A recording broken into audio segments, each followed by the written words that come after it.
تنال أعلى الرتب فعش حياة العلماء وقرأ صنوف الكتب। বিকাশ অথবা নগদে লেনদেন করলে, কেনাকাটা ইত্যাদি করলে যে ক্যাশব্যাক করা হয়ে থাকে সেটা গ্রহণ করা জায়েজ আছে কিনা, খুবই গুরুত্বপূর্ণ একটি প্রশ্ন। আমরা অনেকেই জানি বিকাশ অথবা এই জাতীয় বিভিন্ন যে পেমেন্টের অপশন আছে, এই অপশন সিলেক্ট করে এর মাধ্যমে যদি আমরা কোনো পেমেন্ট করি, একটা গাড়ির টিকিট করলাম বিকাশে আমি পেমেন্ট করলাম, অথবা একটা অনলাইনে কোনো কিছু কিনলাম বিকাশে আমি পেমেন্ট করলাম, বা নগদে পেমেন্ট করলাম, তো এগুলোর মাধ্যমে পেমেন্ট করলে অনেক সময় অফার হিসাবে ইনস্ট্যান্ট ক্যাশব্যাক করা হয়। আসে কি আসে না? এই যে ইনস্ট্যান্ট ক্যাশব্যাক করা হয়, এই ক্যাশব্যাকের টাকাটা ভোগ করা ভোক্তার জন্য জায়েজ আছে কি না, এটা হলো মূল প্রশ্ন। এই প্রশ্নের উত্তরে বলবো, এই যে টাকাটা ব্যাক করা হয়ে থাকে, কথার কথা 100 টাকা দিয়ে আপনি একটা জিনিস কিনলেন এবং বিকাশ বা নগদ অ্যাপস দিয়ে বা তার মাধ্যমে আপনি টাকাটা পেমেন্ট করলেন। এই পেমেন্ট করার কারণে আপনাকে 10 টাকা সাথে সাথে পেমেন্ট করার পরে আবার ক্যাশব্যাক করা হলো। এই 10 টাকা বা এই যে ক্যাশব্যাক করা হলো, এই অ্যামাউন্টটা, এই টাকাটা আপনাকে কে দিয়েছে?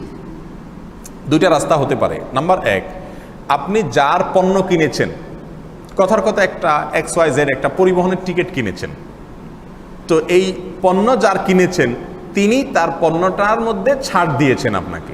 এটা যদি হয় তাহলে তো আপনার জন্য সেটা গ্রহণ করাতে কোনো অসুবিধা নাই। আমার পণ্য আমি আপনাকে 10 টাকা বিক্রি করলাম, আপনি 10 টাকা দেওয়ার পর আমি বললাম নেন 2 টাকা ফেরত নেন, এটা আমার জন্য ভোক্তা হিসাবে অবশ্যই কি আছে? জায়েজ আছে। কথা কি পরিষ্কার? তাহলে বিকাশের যেই টাকাটা, ক্যাশব্যাকের যে টাকাটা আমরা ফেরত পাই, সেটা যদি যেই কোম্পানির পণ্যটা বিকাশের মাধ্যমে কিনলাম ওই কোম্পানি যদি আমাকে ক্যাশটা দিয়ে থাকে, ব্যাক করে থাকে, তাহলে সেটা সম্পূর্ণরূপে জায়েজ আছে, হাদিয়া হিসাবে কোনো অসুবিধা নাই। টাকার যিনি হকদার তিনি নিজে ছাড় দিয়েছেন, কোনো অসুবিধা নাই। আর দ্বিতীয় অপশন হতে পারে, না ওই কোম্পানি ছাড় দেয় নেই, বিকাশ ব্র্যাক ব্যাংক বা বিকাশ কর্তৃপক্ষ আপনাকে কি দিয়েছে? এই ক্যাশব্যাকটা করেছে। তো দ্বিতীয় অপশন হওয়ার সম্ভাবনাই বেশি, এবং দ্বিতীয় অপশনই যথাসম্ভব সব ক্ষেত্রেই হয়ে থাকে প্রায়। কারণ কোম্পানি যদি অফার দেয় তাহলে তো আগে থেকেই বলবে 100 টাকারটা আমি 90 টাকায় নেব, কিন্তু 100 টাকারটা আমি টাকা দিয়ে কিনতে গেলে 100 দিয়ে কিনতে হচ্ছে, বিকাশের মাধ্যমে কিনলে 90 টাকায় পাচ্ছি, তার মানে এটা বিকাশওয়ালাই দিচ্ছে, এটাই স্বাভাবিক এবং বোঝা যায়। বিকাশ যদি আমাকে ক্যাশব্যাক করে সেটা আমার জন্য ভোগ করা জায়েজ আছে কিনা, এখানে একই কথা। বিকাশ বলল যে আমাকে ব্যবহার করে দেন, তাহলে আপনাকে আমি এটা পুরস্কার দিব, অর্থাৎ আমার জিনিসটা নিলে আমি এটা দিলাম, বাহ্যিকভাবে এটা জায়েজ আছে। কিন্তু সমস্যা হলো বিকাশের যে লেনদেন, বিকাশের যে উপার্জন, তার ম্যাক্সিমামই বা বেশিরভাগই সুদের উপার্জন। এখন সেখান থেকে আমি টাকা নিতে পারবো কিনা, এ হলো কথা।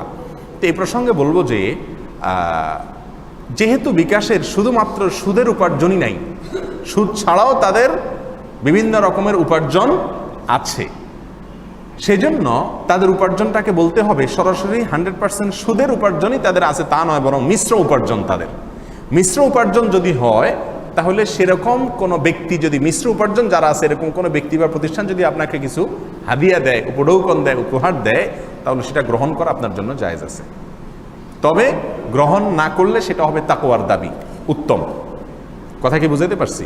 এই সম্পর্কে মুহাম্মদ সালেহ আল মুনাজ্জিদ হাফিজাহুল্লাহ ইসলাম কিউএতে তিনি এক প্রশ্নের উত্তরে পরিষ্কারভাবে জানিয়েছেন যে হারাম দুই প্রকার। একটা হলো হারাম লিআইনিহি, সরাসরি একজনে একটা মাল চুরি করে নিয়ে আসছে, আপনি জানেন এটা চুরি করা মাল, ছিনতাই করা মাল, তো ওইটা আপনাকে যদি হাদিয়া দেয় আপনি কোনো অবস্থায় সেটা ভোগ করতে পারবেন না, আপনার জন্য এটা জায়েজ নেই। আর হলো হারাম লিগাইরিহি। হারাম লিগাইরিহি মানে হলো মূলগতভাবে বিষয়টা হারাম না, সে লেনদেনটা অশুদ্ধ উপায়ে করছে তাই হারাম হয়েছে। যেমন সুদ, এই সুদের যে টাকাটা, এই টাকাটা সে ব্যবসা করে নিলে তার জন্য হালাল ছিল, এই টাকাটাতে কোনো দোষ নাই, পদ্ধতিটা ভুল হওয়ার কারণে সেটা কি হয়েছে? হারাম হয়েছে। এটাকে বলা হয় হারাম লিগাইরিহি, বা অর্থাৎ সরাসরি হারাম না, এটা অন্য কারণে কি হয়েছে?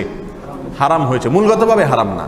যাই হোক, এরকম যদি হয়, আর সেক্ষেত্রে মোহাম্মদ সাল্লাল্লাহু আলাইহি ওয়াসাল্লাম বলেছেন যে ওই হারাম উপার্জন যিনি করেছেন তার জন্য এটা হারাম, কিন্তু তিনি অন্য কাউকে উপঢৌকন ইত্যাদি দিলে তার জন্য কি হবে না? সেটা হারাম হবে না। তবে সেক্ষেত্রেও এটাকে গ্রহণ না করা, যেহেতু হারাম উপায়ে উপার্জন করা, যেটাকে অ্যাকসেপ্ট না করে ফেরত দেওয়া, এটা হবে তাকওয়ার দাবি এবং উত্তম। এবং বিন বাজ রাহিমাহুল্লাহ এক ফতোয়াতে বলেছেন যে যদি কারোর মিশ্র উপার্জন থাকে আর তিনি আপনাকে কোনো দাওয়াত দেয়, খাদ্য খাবার দেয়, কোনো উপহার দেয়, মিশ্র উপার্জনওয়ালা ব্যক্তি আপনার জন্য গ্রহণ করা জায়েজ আছে। যার হালালও আছে, হারামও, দুই রকমের উপার্জনই আছে, এরকম ব্যক্তির উপঢৌকন আপনার জন্য গ্রহণ করা জায়েজ আছে। এক্ষেত্রে একই কথা, না করতে পারলে সেটা উত্তম এবং তাকওয়া।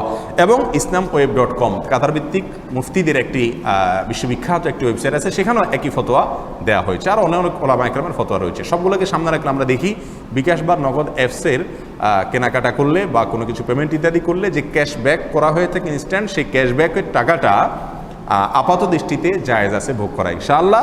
তবে যদি কেউ না ভোগ করে, ওইটা আসলে অন্য কাউকে গরিব দিয়ে দেয়, সেটা হবে সবচেয়ে নিরাপদ এবং ভালো। আল্লাহু আ'লাম বিস-সাওয়াব।